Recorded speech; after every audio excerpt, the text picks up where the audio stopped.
오늘 함께 읽었던 말씀이 그러므로 형제들아 라고 말씀을 시작하죠. 앞에서 말한 내용이 원인, 이유가 되어서 다음 말을 이어가겠다라는 그런 의지가 들어있는 접속사입니다. 그렇다면 바로 앞에 있는 그 말씀이 무엇인지 우리가 읽어볼 필요가 있겠죠. 로마서 11장 36절, 이는 만물이 주에게서 나오고 주로 말미암고 주에게로 돌아감이라. 그에게 영광이 세세에 있을지어다. 아멘 하고 로마서 12장 1절 2절이 이어집니다. 이 말씀 속에서 하나님이 창조하셨다. 만물이 주에게서 나오고 만물이 그로 말미암고 주로 말미암고 하나님이 섭리하신다. 그리고 주에게로 돌아감이라. 하나님의 심판이 있다 라고 우리에게 대선언을 해주시고, 그 말씀을 받은 사람들아, 요즘 사람처럼 이 세대 사람처럼 살지 말고 하나님의 백성으로 옮겨가서 살라는 촉구를 하고 계시는 말씀이죠. 그리고 그 이후로 이어서 12장, 13장, 14장, 15장에서 하나님의 선하시고 기뻐하시고 온전한 뜻을 따라 뜻을 좇아 사는 사람을 구체적으로 자세히 또 우리에게 가르쳐주고 계십니다. 우리는 요즘 사람은 요즘에 누가 그렇게 살아?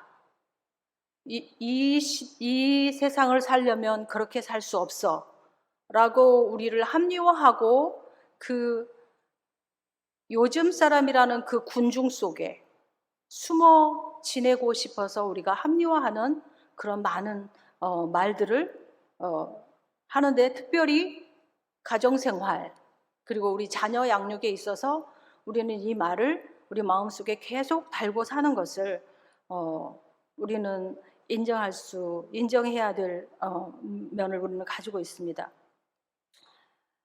지난주에 우리가 말씀에서 상기했던 것처럼 우리 사람은 공동체적인 존재고 관계적인 존재라는 것을 우리는 상기했습니다.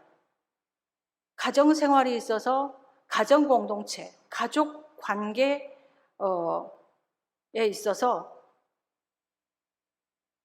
공동체 안에 하나님께서는 남자, 여자로 합법적으로 묶어주신 그 부부를 통해서 그 가족 공동체의 팀장, 공동 리더로 우리를 세우셨음을 우리는 이 시간 생각해 봤으면 좋겠습니다. 하나님께서는 공동체적인 하나님의 형상으로 남자와 여자를 지으시고 한 팀, 한 세트로 그렇게 하시면서 첫 번째 하신 명령이 창세기에서 보면 생육하고 번성하라, 땅에 충만하라, 땅을 정복하라, 땅을 다스리라 라고 우리에게 명령을 하셨습니다. 생육하고 번성하라는 이 말 속에는 이미 부부관계 그리고 거기에 또 자녀가 내포되어 있는 명령이죠. 그래서 우리는 이 부모됨, 이것이 개인적인 사적인 일이 아니고 하나님이 우리에게 맡기신 사명이기도 하고 사역이라는 사실을 받아들이는 것부터 우리의 마음을 새롭게 하는 그 과정을 지날 수 있습니다.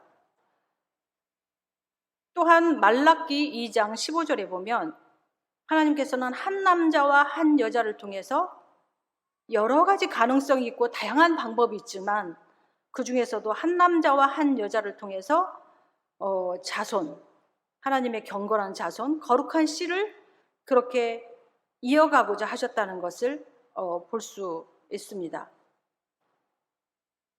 성경 곳곳에서 하나님께서 이 경건한 씨, 하나님의 그 자기의 씨를 얼마나 소중하게 생각하시는지를 우리가 생각하시는지를 알 수 있냐 하면, 성경 곳곳에서 계보를 그렇게 굉장히 많은 부분을 할애해서 하나님의 씨를 그렇게 일일이 카운트하고 계시는 하나님의 모습을 우리는 읽을 수가 있습니다. 그래서 오늘 우리가 먼저 마음을 새롭게 함으로 변화를 받아야 될 그 내용 중에 자녀 양육은 우리 개인적인 일만이 아니고 하나님에게 있어서도 아주 중요한 일이라는 그 사실을 우리가 깨닫기를 바랍니다. 그래서 우리의 자녀들, 내 소유이기 전에 하나님의 소유다. 그러므로 우리는 하나님의 존귀한 작품인 우리 자녀들에 대해서 합당한 예우를 하고 합당한 존중을 하는 그런 새로워진 마음을 가질 수 있었으면 좋겠습니다. 그래서 우리의 하나님의 자녀 양육 목표와 우리의 자녀 양육 목표가 충돌하는지 일치하는지 오늘 말씀을 통해서 우리에게 지적해 주실 때 우리의 마음을 새롭게 하는 그런 순복이 있었으면 좋겠습니다. 또한 오늘 쭉 말씀을 들으면서 우리에게 부모로서 치러야 할 희생이 있고 헌신이 있고 매일 밥 먹듯이 먹여주어야 할 생명의 양식이 있다는 사실을 또 우리 주님께서는 우리에게 각각 지적해 주실 때 거기에 또 우리의 마음을 새롭게 하는 과정을 거쳤으면 좋겠습니다. 하나님께 바쳐진 자, 나실인인 삼손의 부모님은 이렇게 물었죠. 이 아이를 어떻게 기르며 우리가 그에게 어떻게 행하리이까? 라고 그렇게 묻습니다. 우리도 오늘 이렇게 물어야 합니다. 오늘 이 시간 우리가 주님께 제게 맡겨주신 아이를 제가 어떻게 기르며 이 아이에게 어떻게 행하리이까? 라고 주님께 그렇게 묻고 주님이 주신 답을 따라 그렇게 우리 자녀들과 함께 하나님의 선하시고 기뻐하시고 온전하신 그 길을 같이 갔으면 좋겠다는 뜻에서 오늘 말씀을 준비를 했습니다. 사실 가족 중에서 우리의 그 자녀들하고 우리가 이제 같이 가정생활을 하면서 우리 자신이 참 미숙하다는 것을 참 많이 생각을 합니다. 그건 너무나도 당연하다고 생각합니다. 왜냐하면 우리도 부모로서 가는 길은 사실은 처음이고 그래서 늘 미숙하고 배우면서 뒤뚱거리면서 가야 될 그런 길이기 때문에 이것이 쉽지는 않다는 것은 알지만 그러나 우리가 우리에게 맡겨주신 우리의 자녀들과 함께 이 20여 년의 시간을 가면서 부모로서 우리 자녀들에게 주어야 될 특별한 꼭 주어야 될 그런 선물 7가지를 함께 이 시간 잠깐 생각해 보려고 합니다. 첫 번째는 수용과 칭찬과 인정이라는 선물을 우리가 부모된 우리가 우리 자녀들에게 선물로 줘야 하는데 이것은 부모로서 우리가 보여줘야 될 우리 자녀들은 우리를 마치 하나님을 바라보는 것처럼 우리를 바라보고 있다는 사실을 우리는 기억해야 됩니다. 그래서 하나님이 우리를 조건을 걸고 우리를 사랑하지 않으셨죠. 조건 없이 우리를 사랑하신 그 하나님을 우리가 보여주는 그 위치에서 우리는 우리의 자녀들의 그 불변의 특징들이 있죠. 너는 왜 이렇게 피부가 까맣냐? 너는 왜 이렇게 키가 작냐? 너는 눈만 좀 컸으면 정말 괜찮을 텐데 우리는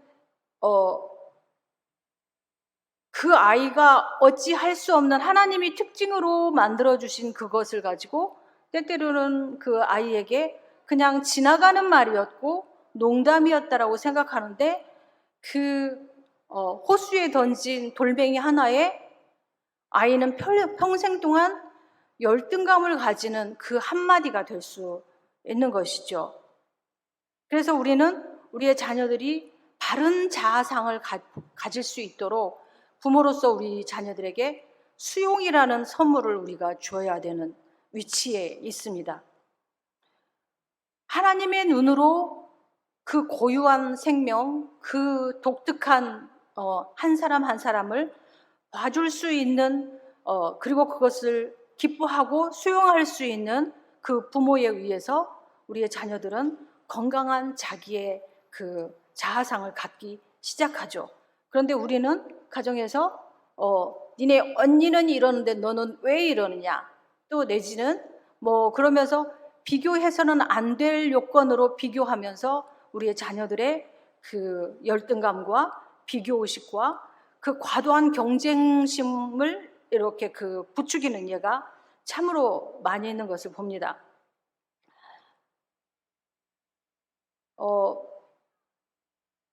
그래서 하나님의 작품에 대한 나의 호불호로 평가절하함으로써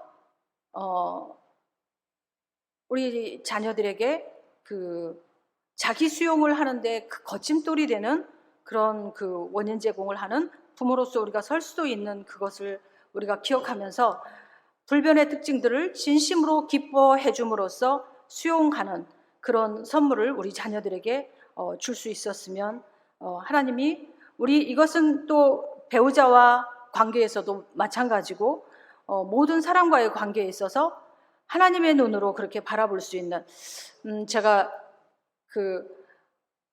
우리나라에서는 한 번도 저 아이를 이쁜 애다 참 그런 말을 들어보지 못했을 법한 그런 상황이 있었습니다. 저희가 터키를 갔는데 우리 선교사님 딸이 눈도 작고 얼굴은 사각에다가 그러니까 우리 곁에서 흔히 볼 수 있는 얼굴이었어요. 근데 터키의 그 아파트에서 그 아이가 나설 때마다 그 터키의 눈도 크고 뭐 얼굴도 하얀 이 사람들이 이 아이한테 열광을 하는 것을 봤어요.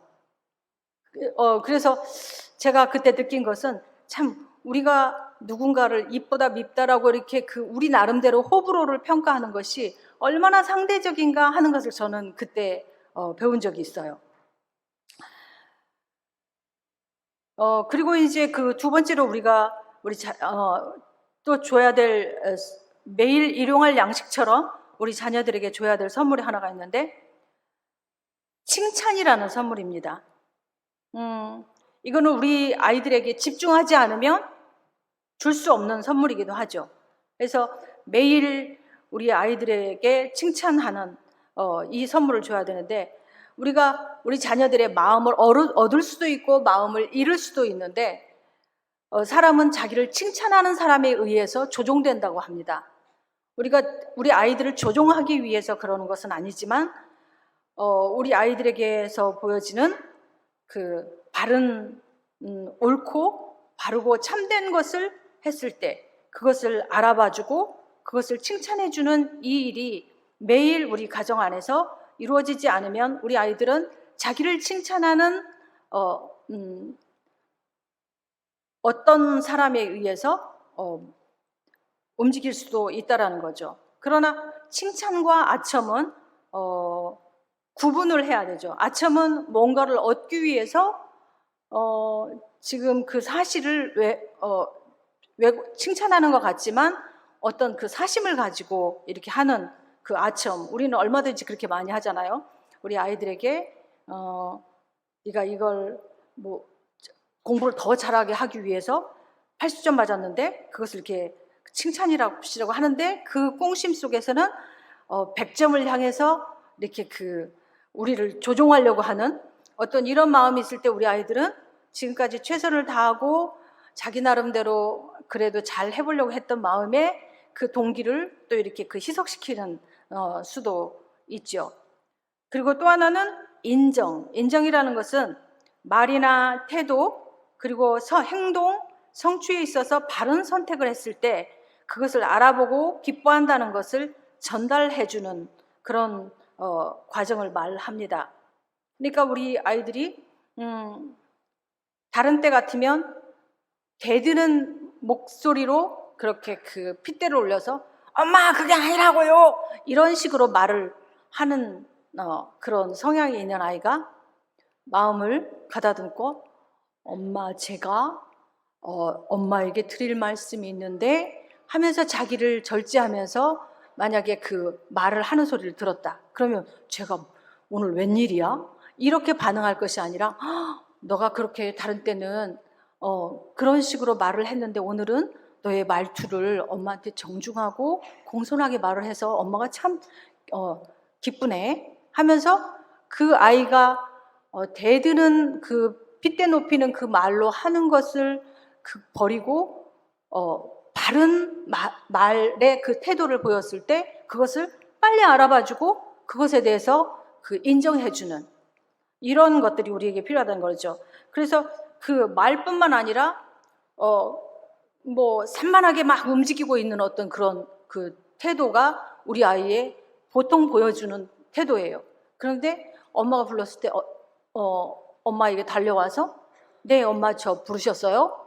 라고 했을 때 우리는 일단은 깜짝 놀라기는 하지만 우리 아이가 그렇게 할 때까지 자기 안에서 번민이 있었고 갈등이 있었고 그리고 나서 뭔가를 결정해서 그렇게 행동을 하는 이 과정에 대해서 알아채주고 그것을 인정해주는 것이 우리 부모들에게 요구되는 부분이라는 것입니다. 그래서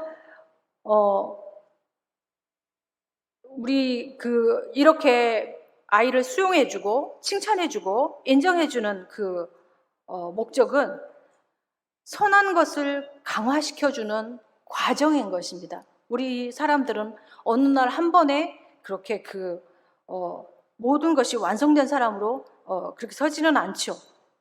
그래서 그렇게 그리고 독립했을 때 그 선택 기준을 이렇게 본인이 가질 수 있도록 모든 행동과 모든 태도와 모든 말들과 그리고 어떤 작은 일들을 해냈을 때 그것을 유심히 바라보고 그 아이 자체를 우리가 받아들일 뿐만 아니라 그 아이가 하고 있는 일에 대해서 칭찬을 해주고 인정해주는 이런 그 부모의 태도가 우리에게 요구되는데 그것은 우리 하나님 아버지께서 우리에 대해서 내 모습 이대로 받아주셨고 그리고 우리가 조금만 하나님 앞에 그 바른 태도를 보여도 하나님이 그렇게 기뻐하시고 우리에 대해서 즐거워하시는 모습을 우리 자녀들에게 그렇게 대행하는 위치에서 이런 일들이 우리에게 필요한 것이죠.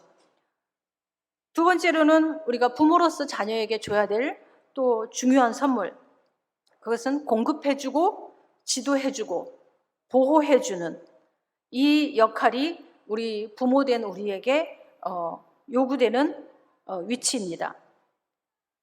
우리 하나님 아버지께서는 우리를 먹이시고 입히시는 우리의 아버지세요.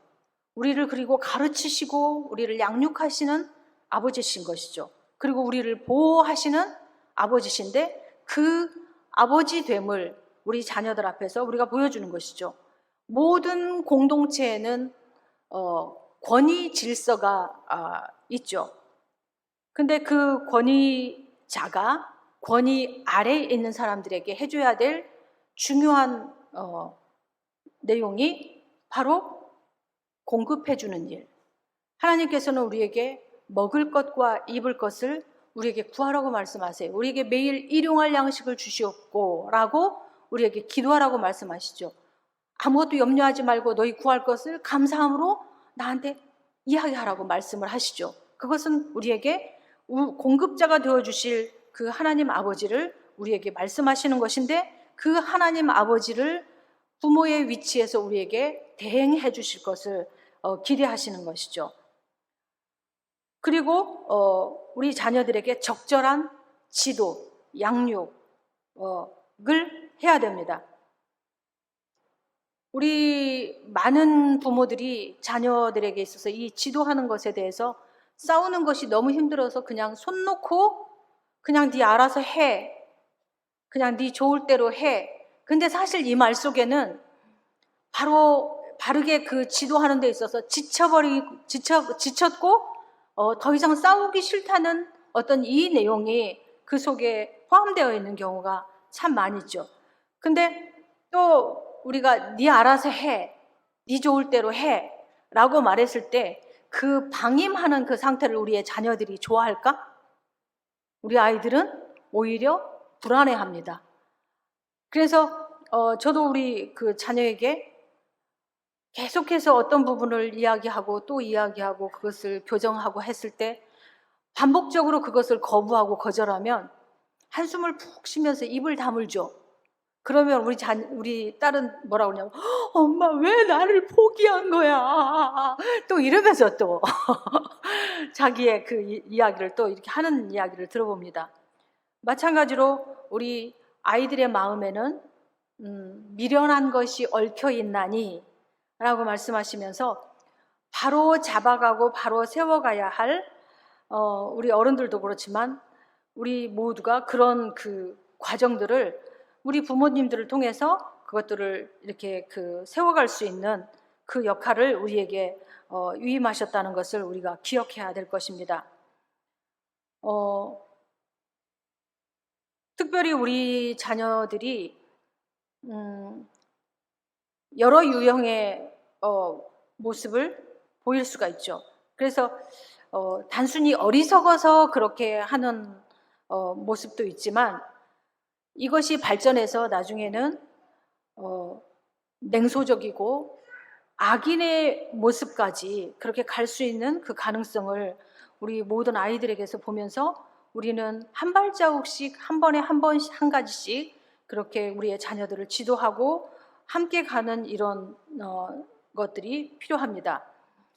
그리고 또 우리 자녀들에게 줘야 될 보호, 그것은 해로운 것, 위험한 것으로부터 우리 자녀들을 보호해 줘야 될 우리 부모들의 역할을 우리는 또 기억을 해야 합니다. 해로운 것이라고 했을 때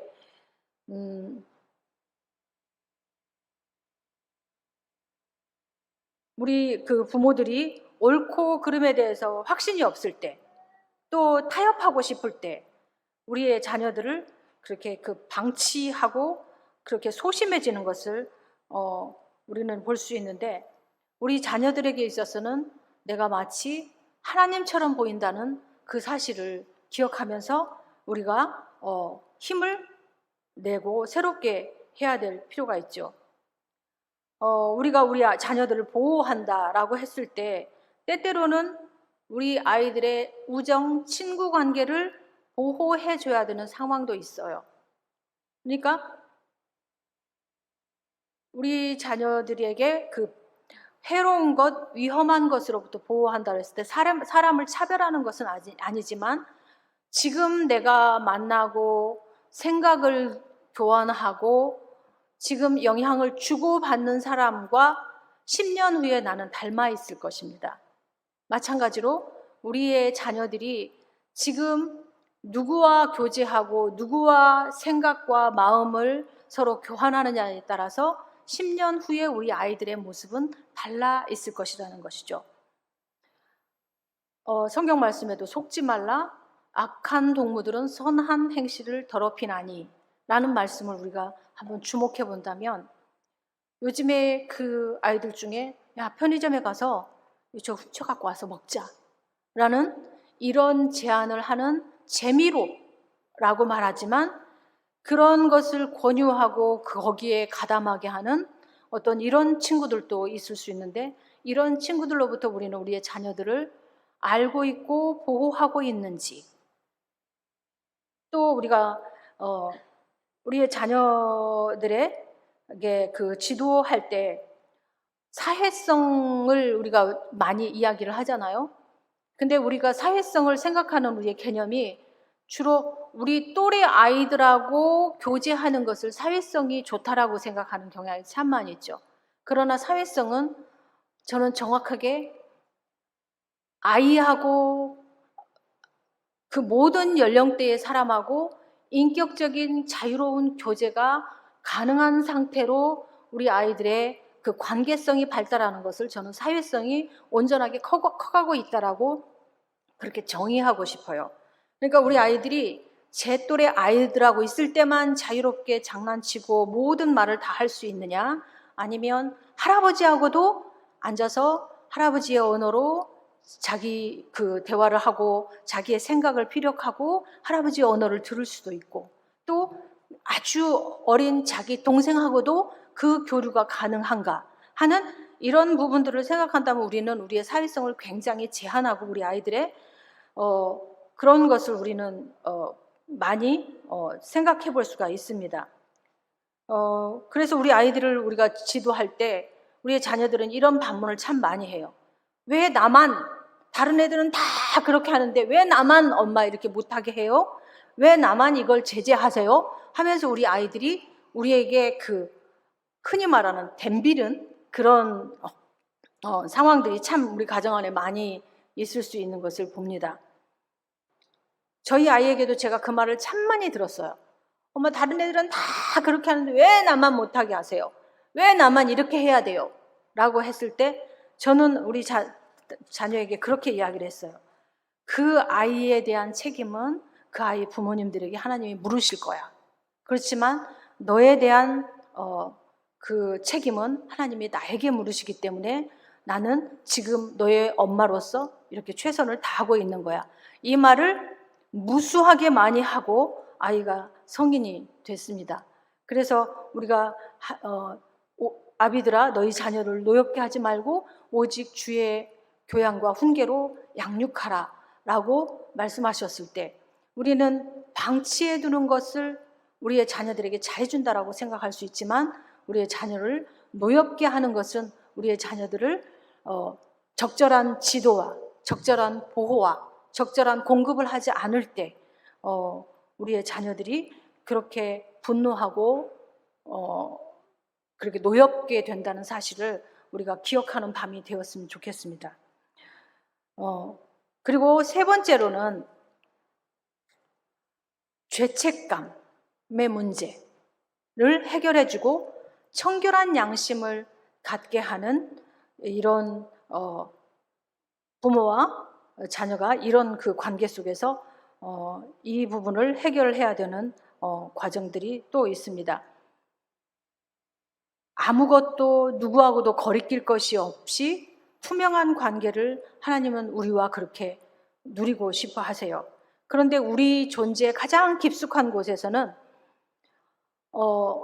그 누구도 말하지 않지만 판결을 받고 그것 때문에 혼자 고통스러워하고 하는 그런 상황 가운데 우리의 자녀들이 있을 수 있다는 것을 우리 부모들은 주목해야 됩니다.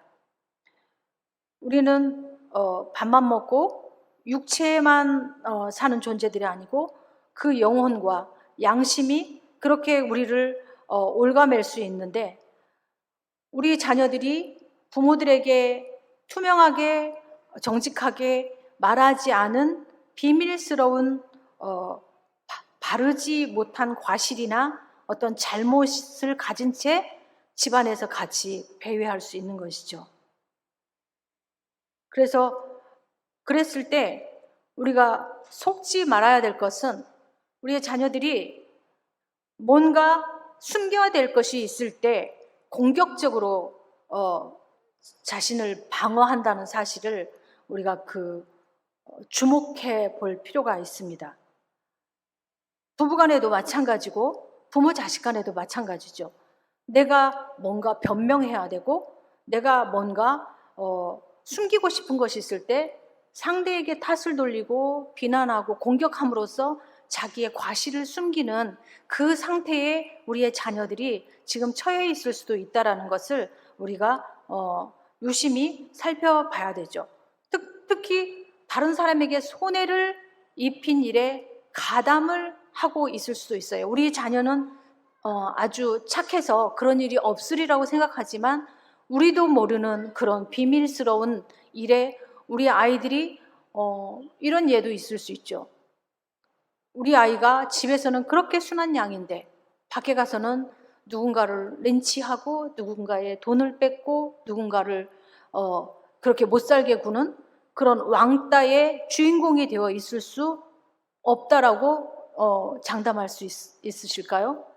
그랬을 때 우리는 우리의 자녀들을 유심히 바라보면서 그렇게 있는 그 우리 아이들을 청결한 그 양심애로 그렇게 갈 수 있도록 적절한 지도와 그 도움이 필요하다는 것을 우리는 이 밤에 생각했으면 좋겠어요. 하나님은 우리를 심판하시는 하나님이십니다.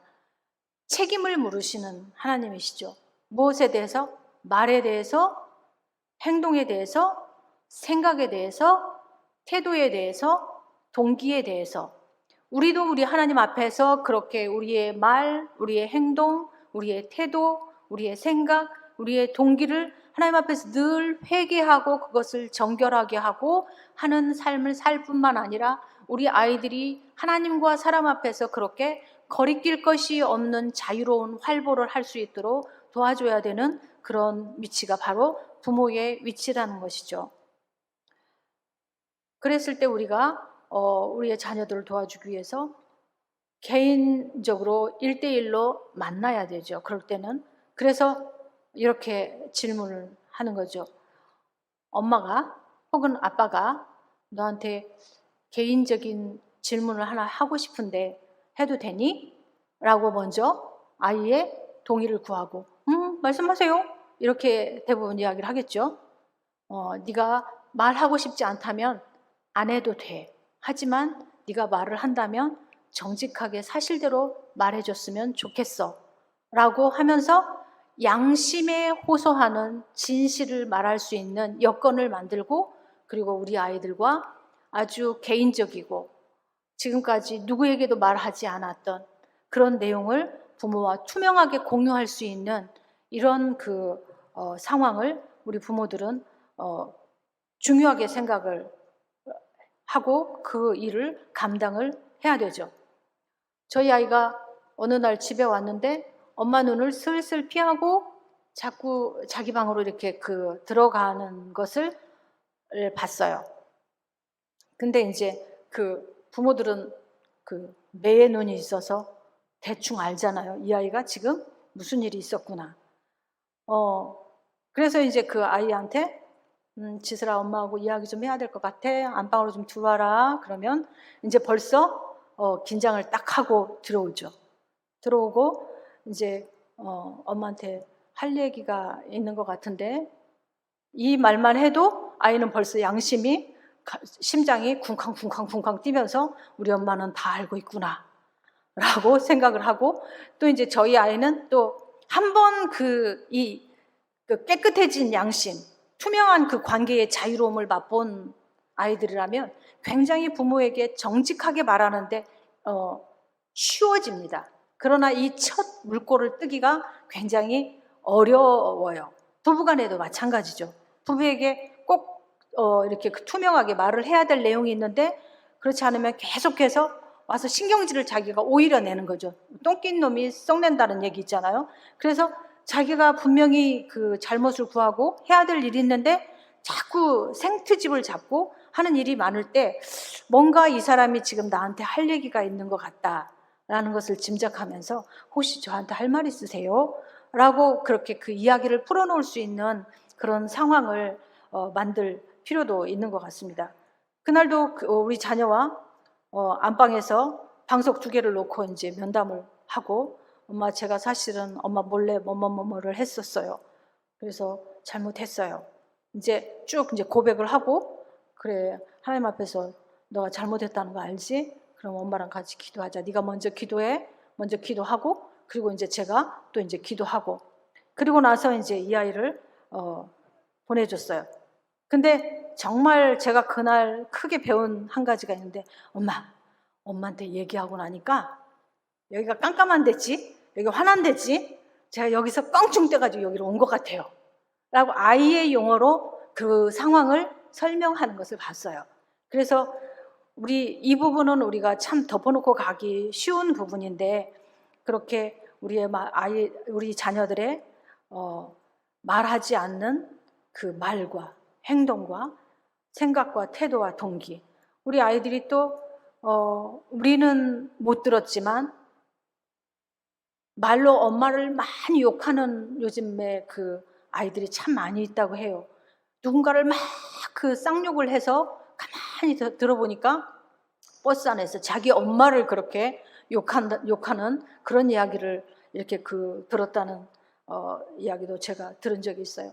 우리가 알고 있는 우리 아이들과 감추어진 우리 아이들의 모습이 상당히 많이 다를 수 있는데, 우리가 이런 과정들을 덮어놓고 그냥 시간만 쭉 지났을 때 이것들이 쌓이고 더 강화되고, 그러면서 우리 그 자녀들은 그 양심이 더럽혀질 대로 더럽혀지고, 이제는 우리 엄마가 무슨 말을 해도 나를 용서해 주지 않을 거야, 내가 무슨 말을 해도 내 말을 믿어주지 않을 거야 하는, 거기까지 진도가 나가서 거기에 가 있는 수도 있을 수 있다는 거죠.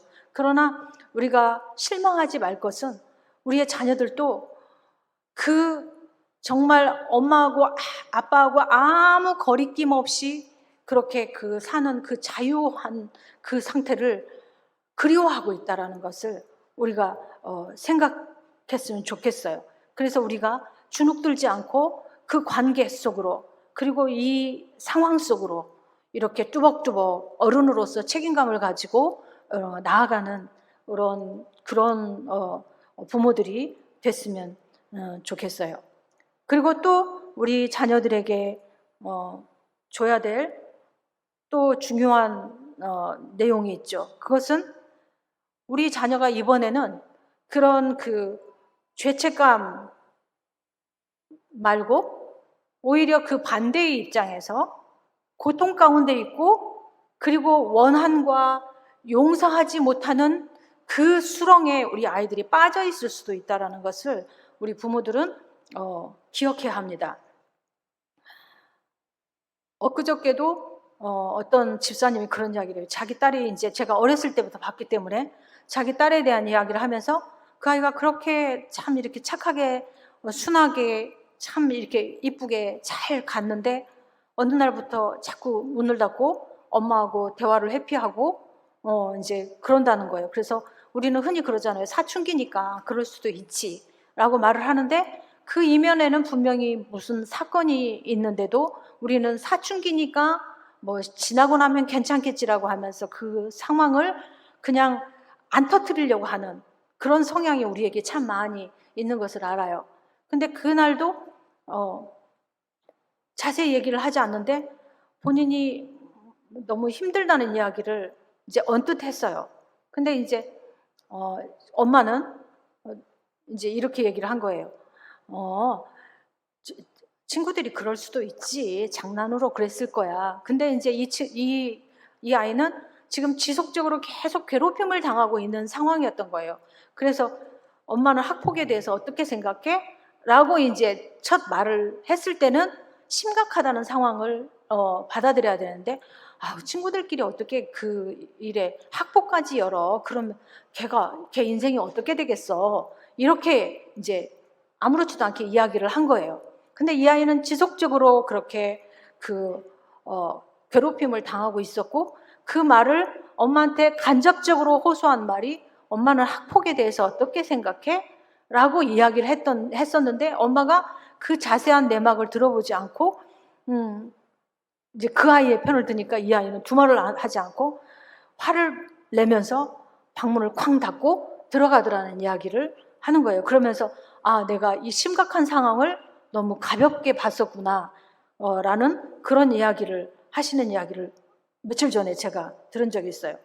그래서 아이들이 말로 이렇게 꺼내놓지 못하지만 그 고통 가운데서 지금 한 발자국도 어찌할 수 없는 그 상황 가운데 있다는 것을 진심으로 이해해주는 한 사람만 있어도 그것을 극복을 한다고 하잖아요. 근데 부모마저도 가장 나를 사랑한다는, 나를 매일 숨쉬는 것까지, 내가 침 삼키는 것까지 다 바라보고 있는 내 가족, 내 아버지마저도 나를 모른다면, 내가 이 하소연을 선생님께 한들, 내가 경찰에게 이 말을 한들 이 말을 받아줄 것인가 하는 이런 부분에 의구심을 가지고 혼자 끙끙 앓는데, 끙끙 앓는 것이 문제가 아니고 이것이 일생 동안 이 아이를 짓누르는 원한과 복수심으로 그 아이를 그렇게 꽁꽁 묶어버리는 그런 상황으로 갈 수도 있다는 것을 생각할 때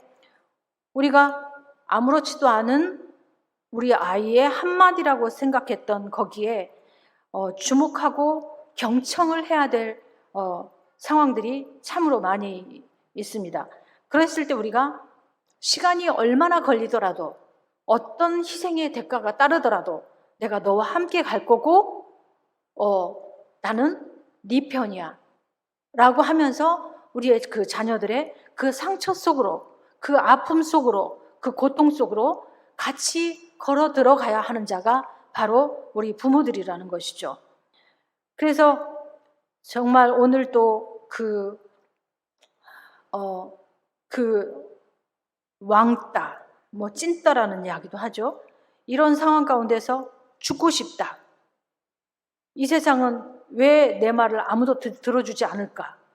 라고 그렇게 그 칠흑 같은 고통 속에 우리 자녀들이 처해 있는데 우리 부모들은 사춘기니까 라고 단 한마디로 그것을 일축하는 예가 우리에게 너무나도 많이 있다는 것을 기억했으면 좋겠어요.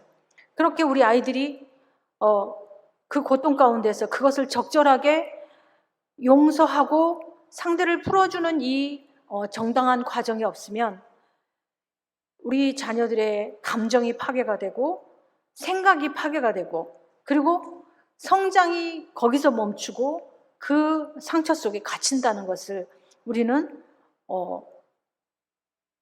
진지하게 생각을 해야 됩니다. 우리는 이거에 우리 자녀들만의 문제인 것이 아니라 우리 어른들 속에도 이것을 적절하게 해결하지 않은 채 결혼을 했을 때 그 비슷한 상황이 오면 같은 반응을 하면서 그렇게 그 고통이, 그 용서하지 못한 원한이 일생 동안 그 사람의 성향을 지배하고 그 어떤 상황이 됐을 때 그 사람의 반사적인 그 행동을 결정하는 그런 관계로 나아갈 수 있는 그 원인 제공을 우리는 지금 우리의 그 무관심, 우리의 무심함 때문에 우리의 자녀들이 그 상황으로 그렇게 치달을 수 있다는 것을 기억했으면 좋겠습니다. 그리고 이제 우리 자녀들을 이렇게 양육하는 과정에서 중요한 또 전환점을 우리는 계속해서 유도하고 그것을 도와줘야 되는데 사람은 에너지를 주는 사람이 있고 에너지를 탈취하는 사람으로 사는 사람이 있죠. 우리 어른들도 마찬가지예요. 저 사람하고 있으면 진이 빠지는 사람이 있고 어떤 사람하고 같이 있으면 그 사람 때문에 내가 그 기쁨의 그 에너지, 그 다음에 뭔지 모를 샬롬의 어떤 그런 자유함을 이렇게 느끼게 되는 그런 상대도 있을 수 있죠. 근데 우리 자녀들의 그 성장 과정에서 이것을 적절하게 우리가 지도하지 않을 때 우리의 자녀들은 태어났을 때부터 어렸을 때는 일방적으로 받는 위치에서 삶이 시작이 되죠. 기저귀를 갈아주고 젖을 먹여주고 그리고 안아주고 일방적으로 다 받는 삶에서 시작되는 인생이죠. 그러나 어른이 되어간다는 것, 성장한다는 것, 성숙해간다는 것은 받는 자의 삶에서 이제는 누군가에게 주는 삶으로 나아가는 것을 어른이 되어간다라고 말을 하는 것이죠.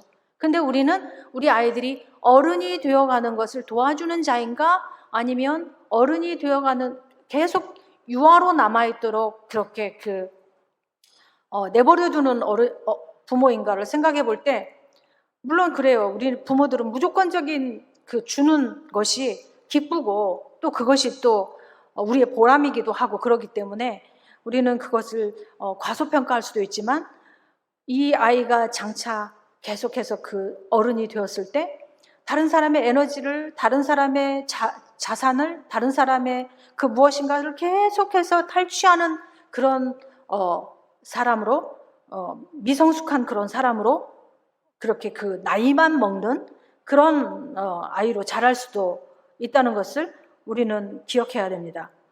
그래서 처음에는 우리 아이들이 어렸을 때는 그냥 웃어주는 거 하나로 우리는 충분히 받아요. 또 여기에 엄마 볼에다 뽀뽀 이거 하나로도 우리는 충분히 받았다고 생각하고 충분해요. 그런데 우리는 의식적으로, 의도적으로 우리 아이들이 어른으로 자라가고 있는 그것을 기억하면서 한 가지씩 계속해서 그 아이가 주는 일을 이렇게 확장하도록 도와줘야 되는 그런 위치에 있죠. 처음에는 들어올 때 신발을 엄마 것까지 아빠 것까지 가지런히 놓고 들어올까? 그러면 우리 아이들이 엄마를 기쁘게 하기 위해서 이제는 받았던 그 위치에서 이제 또 다른 기쁨을 누리죠. 이렇게 신발을 정리해놨더니 현관이 깨끗해졌네. 엄마가 기뻐하시네. 아빠가 들어오셨을 때 신발을 신으실 때 가지런히 있는 것을 보고 너무 기뻐하시네 하면서 이제 아주 사소하고 작은 것부터 시작을 하는 거죠. 그리고 우리가 엄마들이 다 할 수 있어요. 다 차려놓고 밥 먹어라 이렇게 할 수도 있지만 아무개야 엄마 숟가락 넣는 거 좀 도와줄래?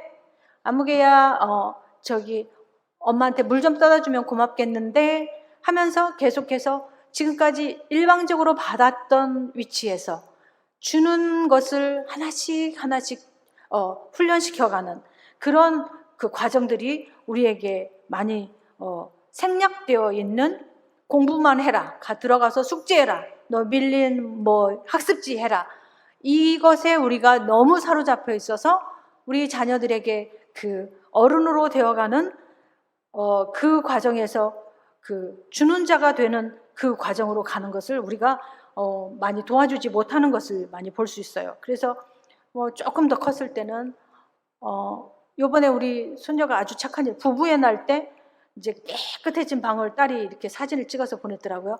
엄마 오늘 부부의 날이라고 오늘 엄마 아빠를 기쁘게 해드려야 된다고 오늘 방 청소를 다 해놨대요. 그러면 이제 이거는 자랑도 될 수 있지만 그 아이한테 공개적으로 지금 칭찬해주고 알아봐준 인정인 것이죠. 그래서 그렇게 그 아주 작은 일을 했는데 그것을 정말 충분히 기뻐해주고 칭찬해주고 이것과 맞물려서 점점 지금까지 내가 일방적으로 엄마에게 모든 것을 달라고 했던 그 위치, 아빠에게 다 달라고 했던 그 위치에서 이제는 나도 이 가정 안에서 누군가에게 뭔가를 줄 수 있는 그런 그 동시적인 그런 성장이 있을 수 있도록 우리는 우리 자녀들을 도와줘야 됩니다. 그래서 그 유태인들은 만 12세, 그러니까 우리가 흔히 말하는 사춘기라고 말하는 초등학교 한 4학년 정도 되는 4, 5학년 정도 되는 그때에 꼭 그 아이에게 확인하는 사실이 있다고 해요. 첫 번째는 너는 어떤 친구를 사귈 것이냐 하는 이 질문 하나, 또 하나는 그리고 부모님과 권위에 대해서 너는 어떻게 반응할 것인가 하는 것에 그 아이의 입장을 정하고 할 수 있도록 묻는다고 해요. 그리고 나머지 또 한 가지는 너는 주는 자가 될래? 다른 사람의 것을 탈취하는 사람이 될래? 라는 이 세 가지의 질문을 한다고 해요. 그러니까 어른으로서 이제는 네가 이 부분을 네 입장을 명확하게 해야 될 시점이라는 것을 아마 이제 그 사회적으로 이제 그런 것들을 하고 있는, 우리는 그렇게 하지 않죠. 저는 지금 계속해서 기도하면서 제 손녀가 지금 이제 초등학교 2학년이지만 다음에 왔을 때는 이 아이에게 이 질문을 할 것이고 그 다음에 만났을 때는 그 아이의 결정된 그 입장을 제가 들으려고 생각을 하고 있어요. 그래서 주는 자가 되는 그 단계는 그렇다고 해요. 처음에는 이기적인 그 단계에서 그 다음에는 다른 사람이 기뻐하니까 다른 사람에게 유익을 주는 그 단계가 있다면 그 다음은 가장 성숙한 단계죠. 하나님의 말씀을 적용해서 그렇게 주는 자가 되는 이 단계로 하나님은 우리도 성장하기를 바라실 뿐만 아니라 우리의 자녀와 함께 그렇게 성장하기를 바라시는 것을 우리가 이 시간 생각을 했으면 좋겠습니다. 제가 그 딸의 입학식에 이제 한동대학을 갔는데 거기서 참 일생 동안 제 머리에 그 남아있는 한 현수막이 있었어요. 우리는 배워서 남주냐? 그러면서 우리 자녀들에게 계속 공부를 하라고 하죠. 근데 거기에 현수막에 배워서 남주자라는 그런 그 현수막이 있는 것을 저는 읽은 적이 있고, 저게 배우는 목적이 되어야 되지 않나 하는 그런 인상을 깊이 받았던 그런 기억이 있습니다. 그리고 6번째로는 도덕적 순결함이 주는 능력을 갖게 하는, 이것을 우리 자녀들에게 도와줘야 됩니다. 그러니까 우리가 흔히 사춘기라고 말하는 그 시기에는 특히 성적인 호기심이 가장 증폭되는 그런 시기이죠. 근데 저는 이 호기심의 그 촉이 창조적인 에너지로 바뀔 수 있도록 우리 부모들이 그 물꼬를, 방향을 전환시켜줘야 되는, 그것을 우리가 소홀히 하면 안 된다는 것을 이 시간에 말씀드리고 싶어요. 결혼이라는 것은 합법적인 그 부부가 일평생 몸과 마음의 정절을 지키는 한 남자와 한 여자가 같이 가는 과정입니다. 그렇게 가기 전에 이 시대는, 우리는 아까도 말씀을 읽었지만 너희는 이 세대를 본받지 말고라고 했는데, 지금 우리 그 아이들에게 팽배해 있는 그 사고방식은 결혼 전에 얼마든지 즐겨도 좋다. 라는 그런 사상을 드라마나 어떤 그 친구 관계나 이런 데서 굉장히 흔히 들을 수 있는 내용들인데, 하나님은 우리에게 경건한 경건한 후손을 이야기하시면서 한 남자 한 여자로 그렇게 거룩하게 준비되었다가 그 결혼을 시작할 것을 말씀하시면서 그 보호자, 그것을 도와주는 자로서 우리 부모들이 사이에 서 있다라는 것을 기억해 볼 필요가 있죠. 제가 유심히 봤던 청년이 하나 있었습니다.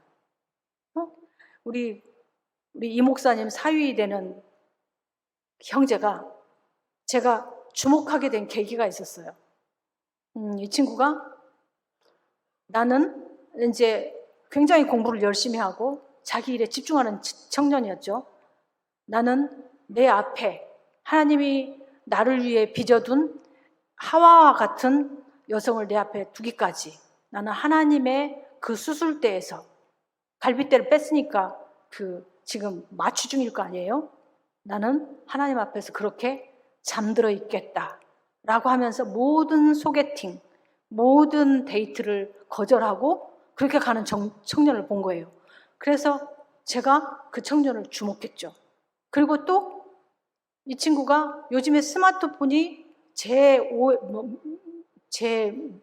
몇 번의 장기라고, 6대 장기라고 하나요? 아무튼 그 또 다른 장기 중에 하나가 스마트폰이잖아요. 근데 이 친구가 그 스마트폰이 자기의 시간과 에너지와 자기의 그 눈을 더럽히는 수많은 것들이 있다는 것을 보면서 결단을 하면서 투지폰을 쓰는 거예요. 제가 깜짝 놀랐어요. 이거 21세기에 30대, 그때는 20대나 30대, 20, 30대 청년이 투지폰을 자기 자의로 바꿔서 그걸 사용한다? 제가 그래서 이 청년을 놀라운 눈으로 주목을 하기 시작했죠. 그래서 정말 훌륭한, 정말 하나님이 준비한 귀한 딸이 있으면 이 청년을 이렇게 소개하리라, 이런 생각을 가지고 있다가 그것을 실천한 것이 바로 우리 이 결혼이었었어요. 욥이 이런 말을 하죠. 내 눈과 언약을 했다. 무슨 언약을 했냐면 처녀에게 주목하지 않기로 내 눈이 언약을 했다. 참 동방의 의인이라고 말씀하시고 하나님께서 사탄에게 그러죠. 너 내 종 욥을 유의해서 봤냐? 그렇게 거룩하고 죄에서 떠난 그런 경건한 사람을 내가 본 적이 없다. 자세히 봤냐? 라고 하나님이 마치 제가 그 청년을 발견하고 그 신선한 그 마음을 가졌던 것처럼 우리 주님이 그런 마음을 그 사탄에게 자랑을 치시는 거죠. 너 그런 사람 봤냐? 동방의 갑부였으면 돈이 있고 모든 기회가 있는 그가 하나님 앞에서 하나님을 경외하기 때문에 나는 내 눈과 언약을 했다. 처녀에게 주목하지 않기로. 그런 태도로 삶을 정결하게 하고 하나님 앞에서 거룩하게 산 욥의 케이스를 우리는 봅니다. 그래서 우리는 도덕적으로 순결하고 말고가 그냥 요새 그 사는 사람들이 사는 것하고 거기서 약간 좀 이렇게 그래도 좀 이렇게 그 난잡하지 않게 사는 그 정도의 차이가 아니라 하나님 앞에서 우리 자녀들이 이 거룩한 결단을 할 수 있도록 도와줘야 된다는 거죠. 아무도 이런 이야기를 하는 사람은 이 지상에 없는 거죠. 친구들은 더 부추기죠. 모든 언론도 다 그것에 대해서 그럴 수 있다라고 말을 하죠. 그러나 하나님과 우리 부모들은 우리 자녀들에게 이 거룩한 결단을 하게 하고, 그랬을 때 그 친구, 그 태영이라는 그 친구가 정말 공부에 몰입하고, 우리나라 사람으로서 외국에서 그렇게 특출한 그 학점으로 신화적인 그런 성과를 내는 것을 봤어요. 그래서 우리의 아이들이 이 성적인 호기심과 이 부도덕의 어떤 쇠고랑을 찬 이후에는 아무리 창조적으로 자기 삶을 그렇게 살고 싶어도 그것이 그 아이에게 도무지 어떤 것도 할 수 없는 그런 상태로 아이를 묶는다는 사실을 생각했을 때 우리 자녀들에게 도덕적인 순결함을 주는 그런 능력을 갖도록 우리 부모들이 얼마나 경성하면서 기도하면서 예의주시하면서 이 세상의 그 철학과 그 말들에 세뇌되어 있는 우리 자녀들 앞에 나아가기 위해서 우리가 얼마나 이 일에 중요성을 부여하고 그렇게 나아가야 될지 모르겠습니다. 그래서 혹시 이제 우리 자녀들이 이 부도덕의 어떤 깊이 연루되고 거기에 빠져 있을 수 있어요. 그랬을 때 우리는 그것을 예수 그리스도의 보혈로 회개하고 그렇게 돌이키고 성령을 좇아 행함으로써 육체의 욕심을 좇지 않도록 도와주고, 그리고 하나님의 말씀의 능력으로 청년이 무엇으로 자기 행실을 깨끗하게 하리까? 주의 말씀만 지킬 따름이니이다. 이 상황으로 우리 자녀들과 함께 가는 이 수고를, 이 희생을, 이 시간들을 우리 부모들과 함께 가야 되는 것이죠. 추수의 법칙을 우리는 기억해야 됩니다. 추수의 법칙은 같이 한번 읽어볼까요? 시작. 심은 것을 거둔다. 심은 데서 거둔다. 심은 것보다 더 많이 거둔다. 심은 때와 다른 계절에 거둔다. 이런 그 추수의 법칙을 우리 자녀들과 같이 공유하면서 도덕적으로 순결하기로 하나님 앞에 욥처럼 결단하고, 그리고 참 흔하지는 않지만 하나님 앞에서 그렇게 거룩하게 일어나는 다음 세대로 우리의 자녀들을 그렇게 일어날 수 있도록 돕는 역할을 우리 부모들이 잘 해냈으면 좋겠습니다. 그리고 마지막으로 7번째로는 우리 부모들이 인생의 목적을 갖게 할 필요가 있는데, 우리는 성공이라는 것을 좋은 대학 가고 좋은 직장에 가고 거의 이런 세속적인 기준으로 우리 자신이 그런 성공에 대한 정의를 내리고 있는 수도, 말로 하지는 않지만 돈을 가지고 명예를 가지고 지위를 가지고 힘을 가지면 그것이 성공이라고 생각하면서 거기로 우리 아이들을 몰아가고 있을 수도 있어요. 그러나 하나님께서는 성공이라는 것은 창조된 목적을 이루는 것을 성공이라고 보시는 거죠. 그리고 각 사람에게 잠재된 가능성을 100이라고 했을 때 그 100에 대해서 실현하고 성취된 것이 몇 프로인가? 그것으로 성공을 측정해 볼 수도 있겠죠. 근데 저는 참 우리 사람들이 기본적으로는 우리 이제 그 손주들이 있거나 그러신 분들은 제 말이 무슨 말인지 조금은 이해가 되실 거예요. 아이들을 보면 천재 아닌 아이들이 없어요. 내 손자라서가 아니라 내 손자를 떠나서 모든 아이들이 말하는 그 과정들을 이렇게 살펴볼 때도 이 아이 천재 아니야? 그리고 어떤 그 상황에서 우리 아이들이 그 하는 행동을 볼 때 이 아이는 분명히 천재인 것 같아 라는 그런 감탄을 하게 되는 사례들을 굉장히 많이 주목을 해요.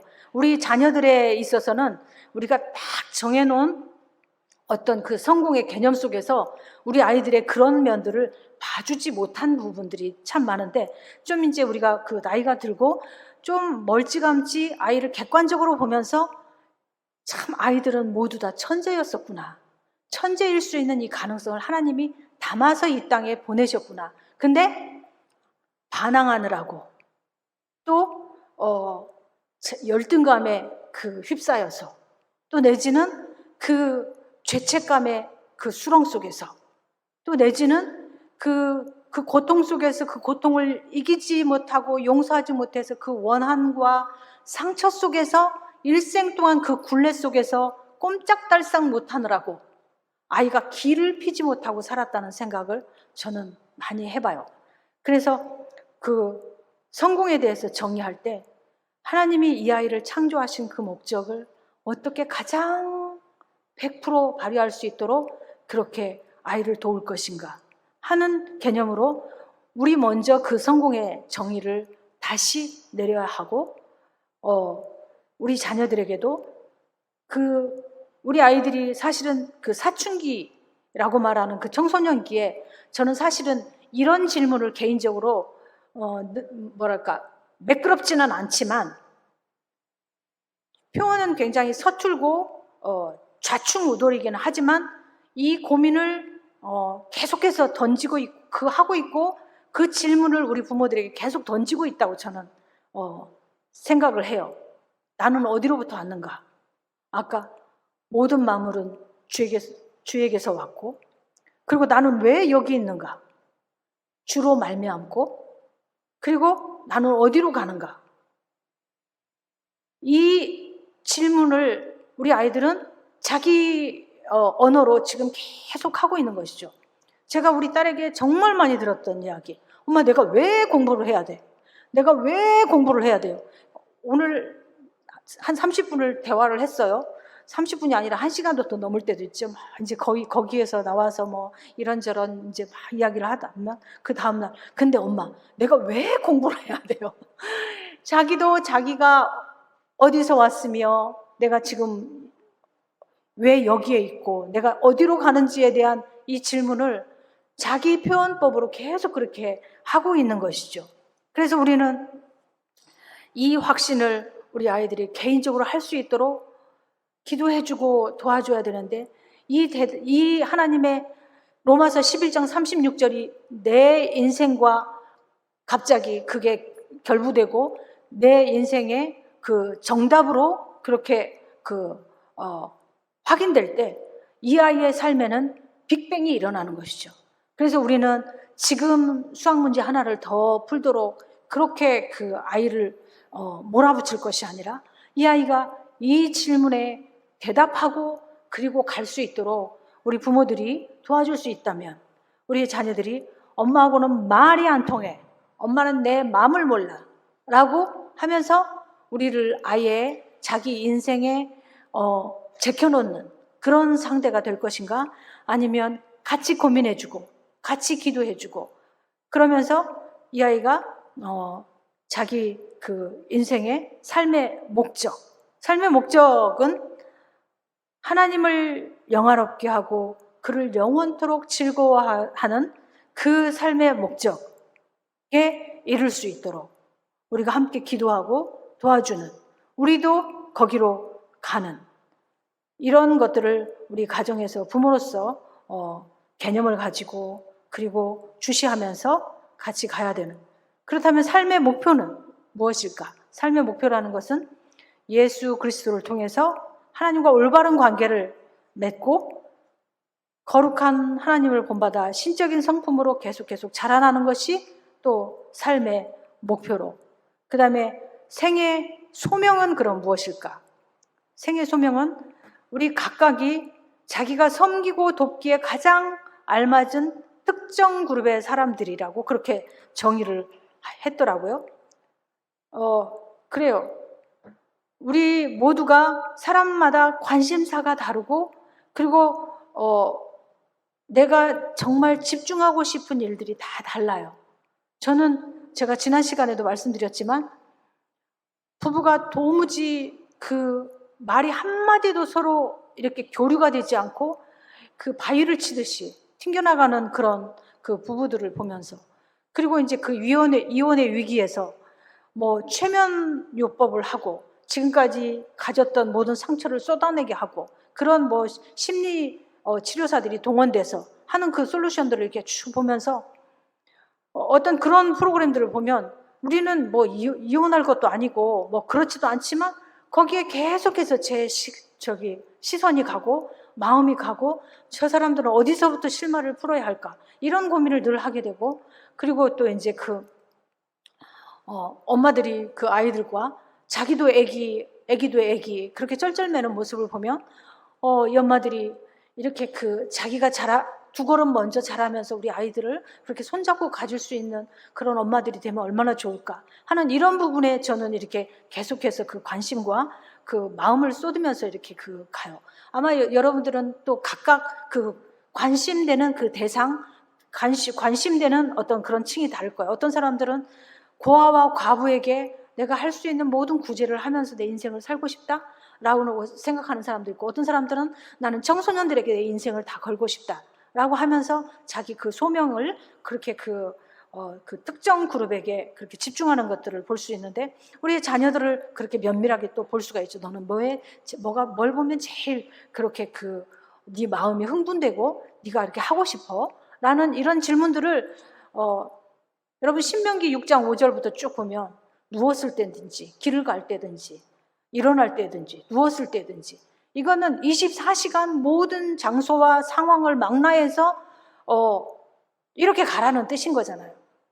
뭐 지금부터 강의 준비 땅 하는 것이 아니라 우리의 자녀들과 수시로 너는 인생을 통해서 뭐 하고 싶어? 너는 뭐 할 때 제일 기뻐? 그러면 이러면서 우리 자녀들이 자기 생의 소명을 또 이렇게 발견할 수 있도록 그 범주를 축소해 갈 수 있도록 이렇게 도와주는 그런 부모의 역할. 그렇다면 평생의 일은 그럼 뭘까? 그것은 직업이라고 말을 할 수도 있죠. 근데 생의 소명을 이룰 수 있는 아주 좋은 최고의 기회가 바로 직업이기도 하지만 또 소명과 일은 또 구분될 수 있죠. 직업은 바뀔 수 있지만 소명에는 영향을 미치지 않는 그런 특징이 있죠. 그랬을 때 한 사람이 인생의 그 메시지를 이렇게 써갈 수 있도록 우리는 우리 자녀들을 그렇게 같이 이끌고 갈 것입니다. 생의 그 소명을 이루어가면서 그 과정에서 결과물이 어떻게 생겨났는지를 기록으로 이거는 마치 간증과 같은 어떤 내용이라고도 볼 수 있죠. 제가 아는 어떤 분이 있어요. 이분은 부산 해대를 나왔는데 자기 친구들은 마도로스로 억대의 연봉을 이렇게 자랑하면서 아주 이렇게 신나게 사는데, 이분은 이렇게 보트 수리하는 일을 하면서 아주 소소한 가장으로서 신앙생활하면서 가정을 잘 세워가는 쪽으로 자기 삶을 결정을 했어요. 그런데 마도로스인 자기 친구들은 돈은 벌어다 주고 시간은 가족들과 함께하지 않은, 그러다 보니까 아버지는 돈 벌어다 주는 그 누구이지 절대로 그 가정 안에서 아무 자리가 없는, 그래서 나중에 그렇게 돈도 잃고 가족도 잃고 아무것도 없는 그런 상태의 그 친구들을 이야기를 하면서, 근데 그분은 그것을 거절하고 자기에게 더 가치 있다라고 생각하는 일에 금전적인 손실을 감수하면서 가족들과 같이 그 가정이 홈스쿨을 하면서 자녀들이 30살이 넘은 자녀들이 가장 존경하는 사람이 누구냐? 우리 아빠. 가장 본받고 싶은 사람이 누구냐? 나는 우리 아빠처럼 될 거다. 그 아버지는 자기가 그렇게 그 신앙이 없지만 자녀들과 함께 믿음의 길을 가면서 샤워하면서 자녀들은 아버지가 말씀 암송을 크게 하면서 샤워하는 소리를 들으면서 자란 거예요. 그리고 찬양대를 하는데 주일날 불러야 될 찬양을 그 고된 일을 하고 나서 집에 와서 항상 그 찬양을 하면서 그 자기 일을 하는 아버지를 본 거예요. 그러면서 부족하지만 주일날 말씀 들은 것을 가족들과 함께 차를 마시면서 오늘 받았던 말씀에서 서로 은혜를 서로 나눠보자 라고 하면서 가족들과 같이 가고, 그래서 그렇다고 해서 그 가족이 큰 돈은 거절했지만, 큰 돈은 거절하고 그렇게 소소하게 살았지만 굶어 죽었냐? 절대 그게 아니죠. 집이 없냐? 저절로 세월이 가면서 하나님이 집을 주시죠. 세 자녀가 공부를 못했냐? 세 자녀 모두 다 대학까지 다 졸업을 했죠. 근데 우리는 생애 가치 있는 어떤 그 소명과 목적과 이것을 쫓아가는 것보다는 일단 숫자상으로 더 금액이 많은 그 직업, 그 일, 거기에 우리의 모든 포커스를 맞추는 모습들을 봅니다. 그랬을 때 그 아들이 더 가관이었어요. 헝가리에 파견직으로 갔는데 거기서 자기 상사가 술로 여자로 이렇게 뇌물을 주고 오다를 따고 하는 이런 과정을 이렇게 따라다니면서 운전하면서 계속 보면서 이 일은 내가 평생 할 일이 아니구나. 그러면서 시골에서 그 일을 하는 아버지 밑으로 내려온 거예요. 이거는 아주 특수한 사람만 할 수 있다라고 생각할지 모르겠지만 그 아들이 아버지의 삶을 본 거죠. 나는 돈이 없더라도, 그리고 큰 회사 다닌다는 그 허영을 부릴 수는 없을지라도 나는 내 가족들하고 그렇게 하나님을 경외하면서 사는 삶을 선택할 거야 라고 30대 청년이 아버지 밑으로 들어온 거예요. 참 저는 많은 이제 사례들이 있을 수 있지만 그 사례가 모든 사람들이 다 본받을 수 있는 사례는 아니지만 최소한 우리 그리스도인들이 만물이 그에게서 나오고 그로 말미암고 그에게로 돌아간다는 그 사실을 확인했고 믿었고 그것을 붙들고 가는 사람이라면 이 시대 사람들이 가는, 요즘 사람들이 가는 그 길이 우리가 무조건 추종하면서 가는 그 길은 아니라고 생각을 합니다. 마음을 새롭게 해서 변화를 받고 그리고 우리가 돌이켜서 가야 될, 하나님이 기뻐하시고 하나님이 선하다고 하시고 하나님이 온전하다고 하시는 그 삶을 향해서 우리가 방향 수정을 해야 될 시점들이 우리에게는 요구됩니다. 그래서 저는 말씀을 오늘 마무리를 하려고 합니다.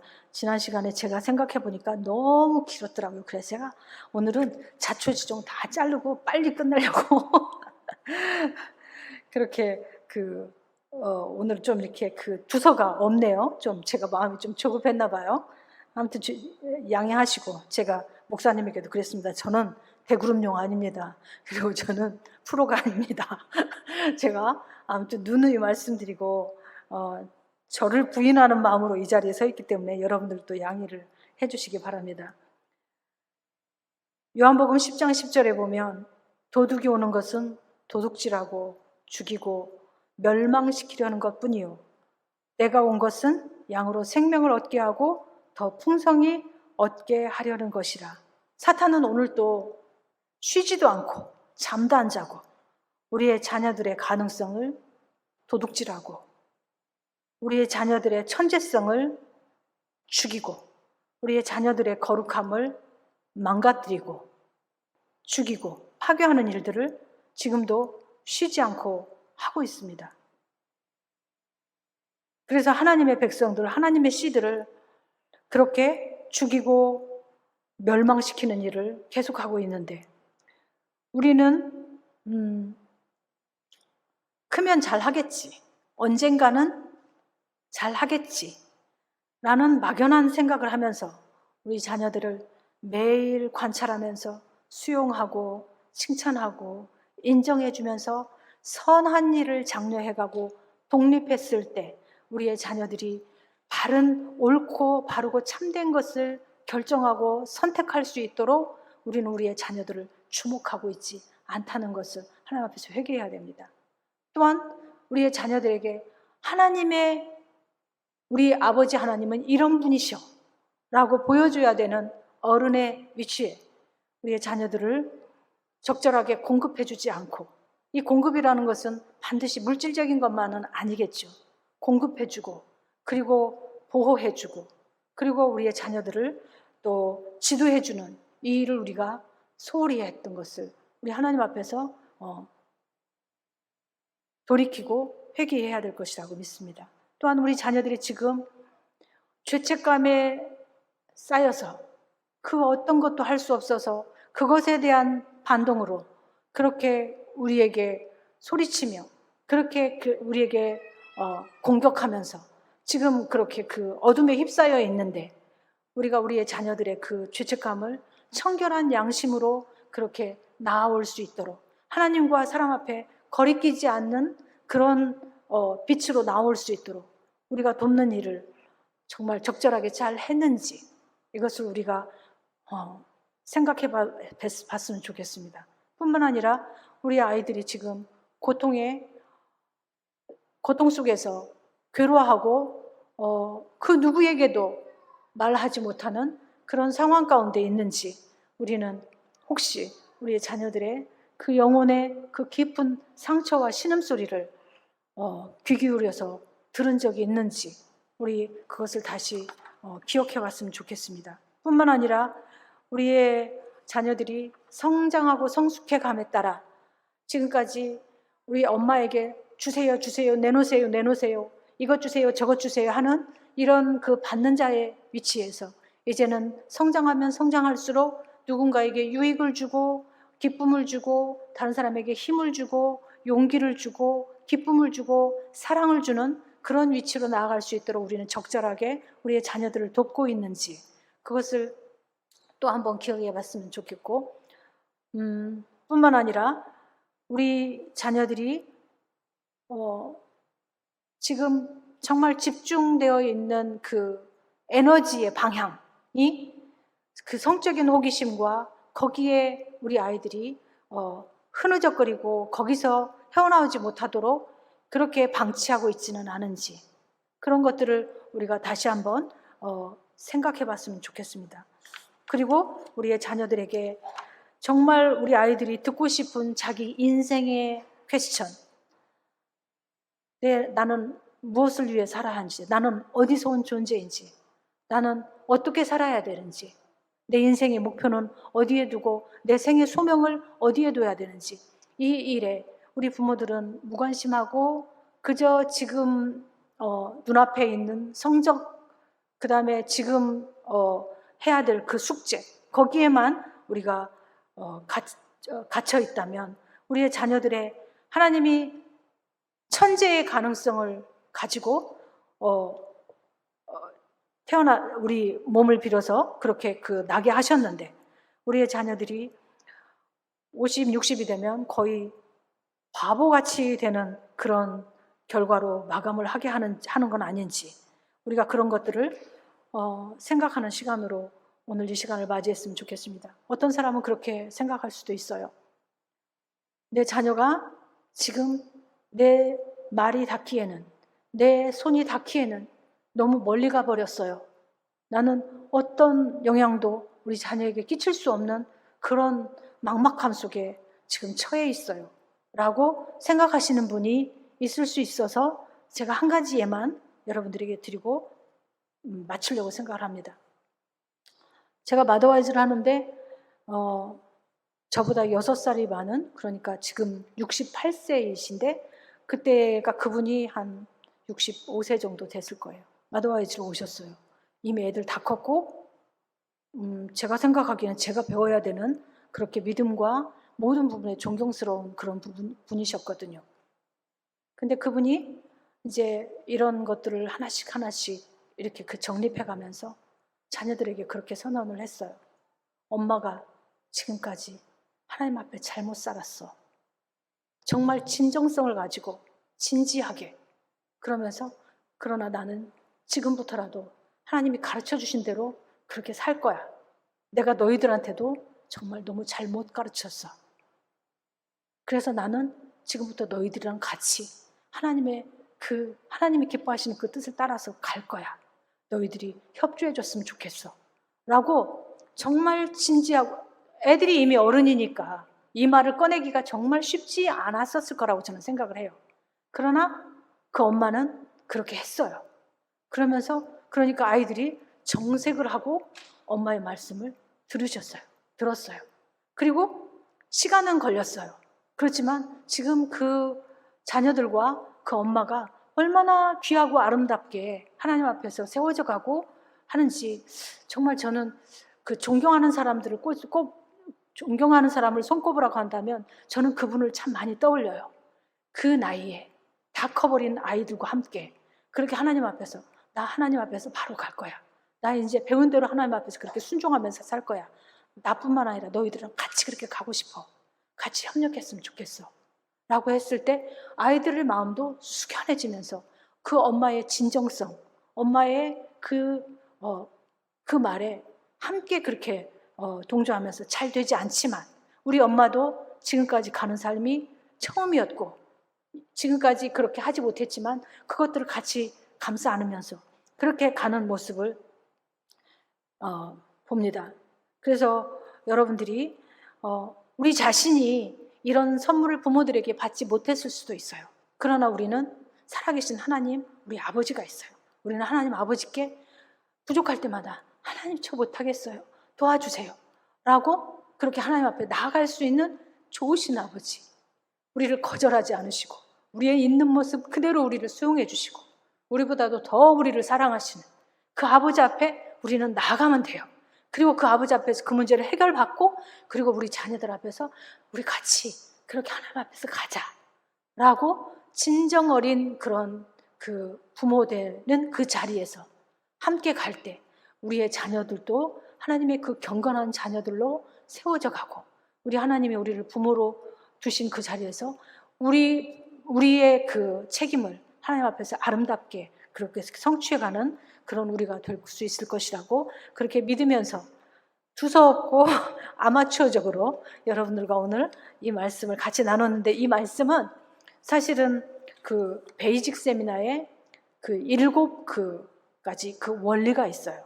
설계의 원리, 권위의 원리, 책임의 원리, 자유의 원리, 고통의 원리, 용서의 원리, 성공의 원리 이런 그 원리들이 있는데 그 원리들을 제가 배우지 못했을 때 너무 주먹국으로 그렇게 살았고 우리 아이한테도 그랬고 그렇지만 그것들을 내 삶에 정립해가면서 저도 우리 아이에게 또 그렇게 가고 또 우리 아이가 또 그 다음 자녀, 손자, 손녀들에게 또 그렇게 가고 있는 모습을 보면서 하나님이 우리 한 사람의 영혼을 각성시키시고 그리고 이렇게 그 이어가기를 원하시는 그 하나님의 그 거룩한 계보를 함께 이어가고 싶어서 여러분들과 이렇게 그 부족하지만 이렇게 그 말씀을 나누게 됐습니다. 부족한 것은 여러분들이 알아서 지혜롭게 해석해 주셨으면 감사하겠습니다. 기도하고 마치도록 하겠습니다.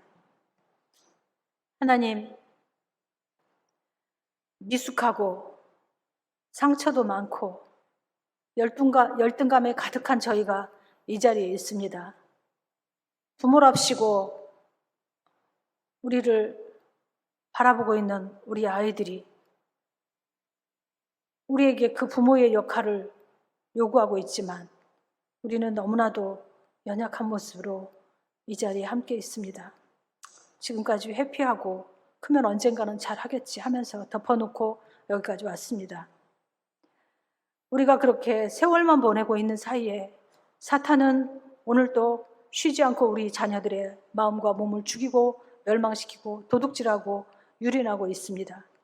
하나님, 또한 우리의 자녀들이 우리 손이 닿지 않고 우리 마음이 닿지 않는 곳에 멀리 가 있는 느낌을 받을 때가 있어서 더 우리는 어렵게 여겨지기도 합니다. 그러나 주님, 하늘 아버지를 우리가 의지하고 주님께 매 순간 지혜를 구하면서 자녀들을 직면하겠습니다. 제가 먼저 하나님 앞에서 겸손하게 주의 교양과 훈계를 달게 받겠습니다. 부모인 저희를 먼저 정금같이 단련시키시고 우리의 자녀들을 하나님이 기대하시고 설계하신 모든 가능성이 활짝 핀 꽃처럼 그렇게 드러나도록 우리 자녀들의 삶을 그렇게 이끌어 주시옵소서. 제 몸을 이 시간 하나님이 기뻐하시는 거룩한 산제물로 바칩니다. 저를 통해서 하나님의 선하시고 기뻐하시고 온전하신 뜻이 우리의 가정과 우리의 자녀들에게 그렇게 드러날 수 있도록 저를 사용하여 주시옵소서. 주님께 우리의 몸을 드리옵고 예수님 거룩하신 이름으로 기도했습니다. 아멘.